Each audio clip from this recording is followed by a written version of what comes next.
In the ancient court of King Vikramaditya, no one could match the intellect of a Brahmin scholar named Vararuchi.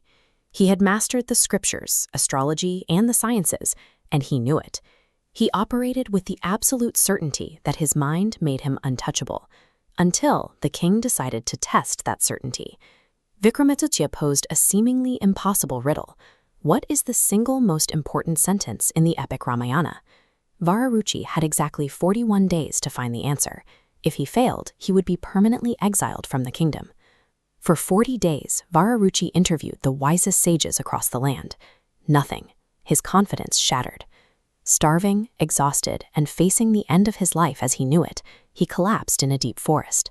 He woke in the middle of the night under a banyan tree, listening to the murmurs of forest deities sitting in the branches above. They were gossiping about a nearby birth, and in the process, they casually dropped the answer to the king's riddle. But then, the deities kept talking. They whispered a prophecy about the newborn baby they were discussing, a girl born to a Paraya, an outcast family. According to the deities, the brilliant, high-caste Vararuchi was destined to marry her. To a Brahmin in this era, marrying an outcast meant total social and spiritual annihilation. Vararuchi now faced a direct war between his high-caste pride and the inescapable will of the gods. Vararuchi returned to the king, delivered the correct answer, and secured his royal standing. Then he made his move.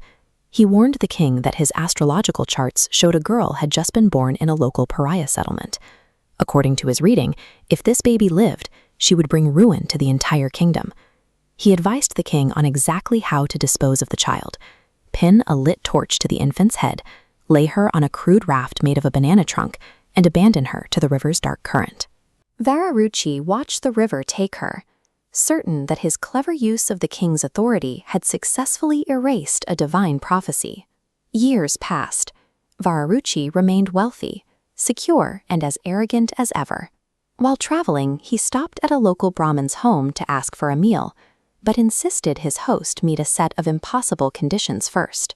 This graphic shows his demands: feed 100 people, serve 108 curries, and provide 4 carriers.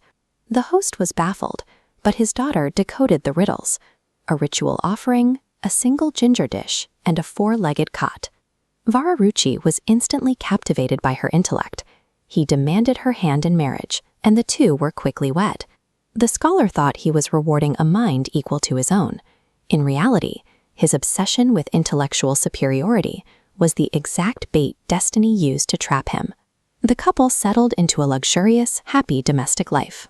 Vararuchi had everything he ever wanted, firmly believing he was the sole architect of his fate. Then, one afternoon, he was affectionately combing his wife's hair.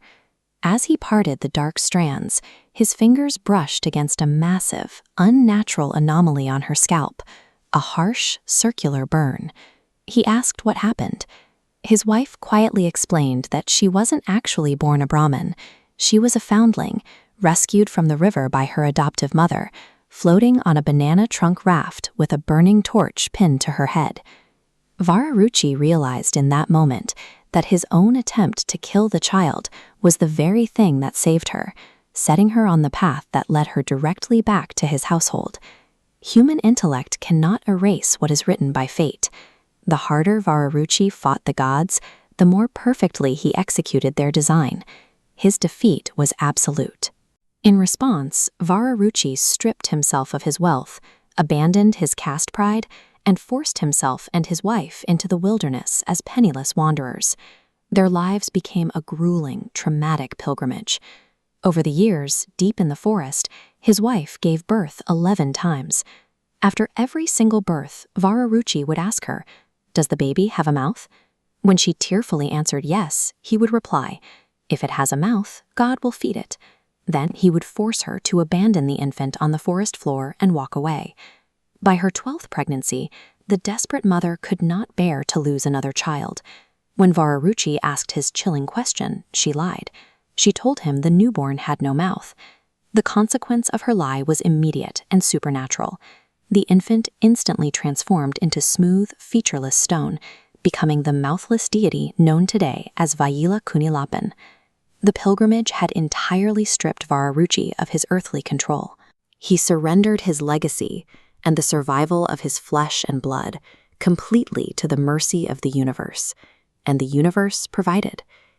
The 11 abandoned children were discovered and raised by families spanning the entire spectrum of Kerala society. Looking at this diagram of the rigid caste system, you can see how these 12 biological siblings grew up as Brahmin scholars, humble carpenters, and outcasts, coexisting across social boundaries that were meant to be impassable. Together, they became the Parayi Petta Panthirukulam, the 12 clans born of the Paraya woman. Despite strict social laws, they grew up knowing their shared lineage, routinely breaking societal rules to love each other, share meals, and reunite. A scholar who used the king's decree to order the death of an outcast newborn to protect his own purity ended up fathoming mythology's most enduring symbol of human equality.